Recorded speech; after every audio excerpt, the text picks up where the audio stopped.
I guess it's not quite official yet, but for all practical purposes, the Ontario election is underway. We've had the NDP platform drop this week. The Liberals are making a lot of promises, are making commitments. As I wrote last week, one of them was a handgun ban proposal, which I thought was a dumb promise, but they're making it anyway. The government is going to bring down its budget shortly, and then it will basically, as is traditional, it'll then be able to go, we will campaign on the budget. So we'll get to find out soon what they actually want to say. I was thinking back to a few years ago. I wish I remember which election this was. Ontario had a bunch of elections kind of all in a hurry back near the end of the Dalton McGuinty years. But one of them in particular, I have this very particular memory of it being an election that was completely make-believe. We knew there was a big report coming out into the state of Ontario's finances. Everybody knew it was bad. We didn't have the details yet, but it was very clear that the details were going to talk about really serious structural fiscal problems we had in Ontario. And the report was due shortly after the election. And since the report wasn't in hand yet, all three parties just sort of campaigned as if it didn't exist, or it wasn't coming, or that there weren't these big structural problems.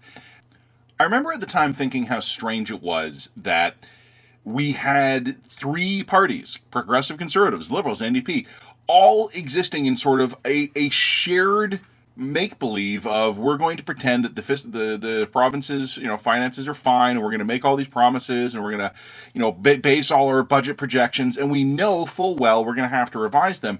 But so long as the voters don't know, as long as they aren't paying attention to this report that's coming out soon, well, we don't need to talk about it because that would harsh our mellow. Because all we want to do is spend this election talking about the amazing things we're going to do for the people of Ontario. This election feels a little bit like that. And it's not exactly like that. It is a different circumstance now, and I'm not trying to pretend otherwise. But we do have promises coming out that really don't know, for one thing, what the future trajectory of COVID is going to be. Hopefully down and constantly improving, but who knows? We don't know what possible further shocks, economic or political, might come out of the current war in Europe. We don't know what inflation is going to do. We don't know what housing is going to do. And to an extent, this is eternal. All governments have to govern based on the facts before them on the ground, not the facts that they think might exist 3 years from now. We should, as Canadians, actually spend more time thinking about this. We often elect leaders based on what they're promising us. I think the last 2 years have maybe reminded us that we ought to also elect leaders basically who do we want in charge if everything goes very badly wrong. In the meantime, though, we are heading into another bit of a make-believe election where all the parties are going to make all kinds of commitments and promises, and none of them honestly have any idea what the facts on the ground are going to be in the next 6 months. I don't know who the people of Ontario would choose if the ballot box question was, who do you want in charge if life continues to be as weird as it has been the last couple of years? I know we won't even think about that. The assumption in the budget, even if they're a little bit conservative, small c, I just sort of mean cautious, will probably build in some margin of error for more COVID shocks or more supply chain disruptions or more inflation, et cetera, et cetera.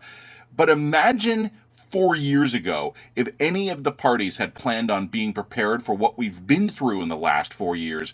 It would have sounded insane.